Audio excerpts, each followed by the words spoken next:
Hey guys, I hope you're doing great. It's Kimberly here with What's Good Kimberly.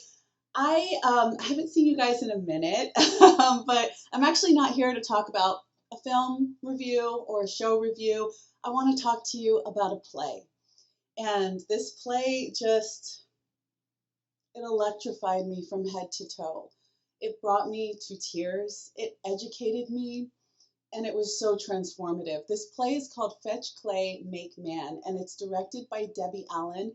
It stars Ray Fisher, Alexisfloyd, Edwinleegibson, Wilkie Ferguson, and it opened my eyes to so many things. And I just want to jump right in and get into it. So Ray Fisher plays Muhammad Ali, and Edwinleegibson, who man, oh my gosh, he was so incredible. This man was incredible. He broke my heart in all the right and beautiful ways. He plays an actor from the 20s named Stepin Fetchit. And as you can kind of tell from the name, it's like, Stepin Fetchit? Who's telling you to fetch it? No. Look, he played an actor that this real man in the 20s, as a black actor, all you could really be was the butler, the slave, the maid. In this case, he played a comedy role. His character, it was like a lazy slave or butler, that was shuffling around for the white man, right? But for his time, he was a hero in his own right because he did as much as he could for the power that he was given as a black actor. He was the first black actor to be credited in a film. And he made friends with Muhammad Ali. And I don't want to divulge the whole story to you because I really want to encourage you. But it was an unlikely friendship because, as you can imagine, Muhammad Ali in this time in the 50s and the 60s, he was the king's champion. He was the champion of the people, of black people. We were in a place where civil rights was changing the world, right? And we all know this, and we know that Muhammad Ali is the greatest.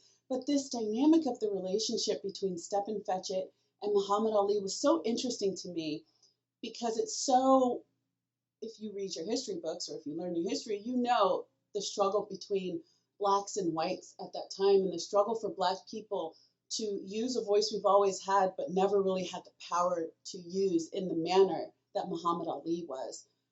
But Stepin Fetchit, he came from a time where now, here we are in the 60s, where black people who are embracing black power looked at his work as, are you kidding me? You Uncle Tom, shuffling for the white man? You're not a Negro, you're a black man. And look at you acting like this out here, shuffling and shucking and jiving for the white man. His work wasn't respected and was criticized amongst black people. And I was so educated through the imaginative conversation between these two men. And I think Will Power did such an incredible job writing this play, where you got to see the dynamic of a king of black people and a man who was a king during his time as a black actor. But it wasn't seen that way anymore. And he was disrespected and he was not seen for the work and what he brought to black people during the 20s and 30s. And they had this interesting friendship where the people that were around Muhammad Ali didn't want him to hang out with him, didn't want him to spend time with him because he was known as like the Uncle Tom shucking and jiving. What are you doing with this king amongst black people? The dynamic of that relationship and the conversation that they held was so beautiful and so deep and really opened my eyes to the struggle beyond just black and white, but the struggle within the black community and how we saw each other at different stages, right? And Alexis Floyd, oh, this young lady, wow. I've loved her work. I saw her and I was like, oh my God, I've seen her in so many things. Look how beautiful she is. And she brought this visceral, emotional power to Sonji Clay because she told a part of the story that I feel needs to be told more and more and more, which is as a woman who is behind a great man, which we know that behind every great man throughout history is a phenomenal woman.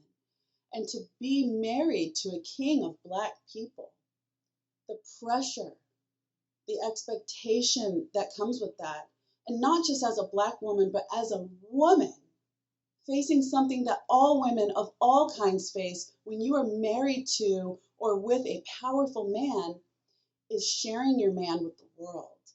She did such a wonderful job telling that story. And in her face, I'm so glad I sat in the first row because I was just glued on everyone's face. And in her face, you could see and feel this struggle of a woman trying to support her man but keep her identity. And the struggle of like the pride of my man is the people's king, my man is the greatest. But also, I love that she did this. She did such a phenomenal job in telling the story of, as a woman supporting a great man, how hard it is to hang on to your own identity in and outside of the Black community. Because it was within the Black community that she was getting pressure of how to dress, how to be, how to support your man, how much affection to show him, what's appropriate, what's not.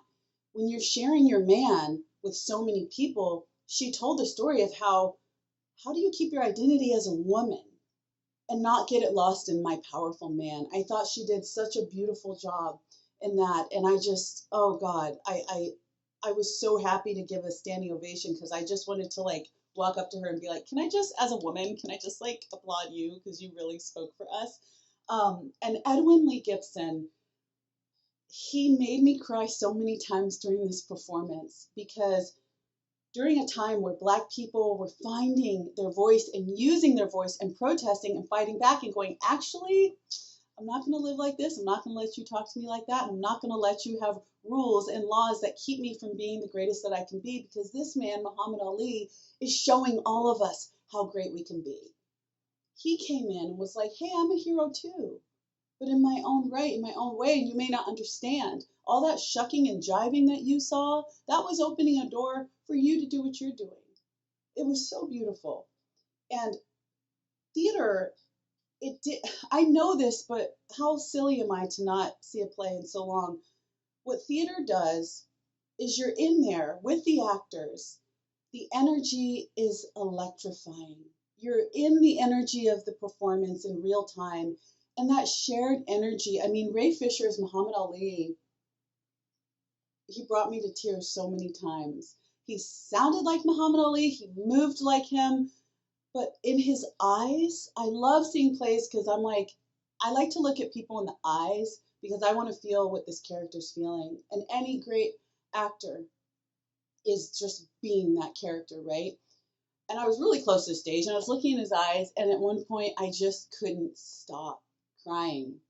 And I was like, oh crap, you know? But I couldn't stop crying because I could just feel the pressure of being a great Black man in this time. And it was so beautiful, his performance. Just Ray Fisher was phenomenal. If you ever get a chance to see him in a play, do it. You'll be doing yourself a favor. So, you guys, I love this play, and I want to encourage you to give yourself a gift. Give yourself the gift of being educated and moved through theater.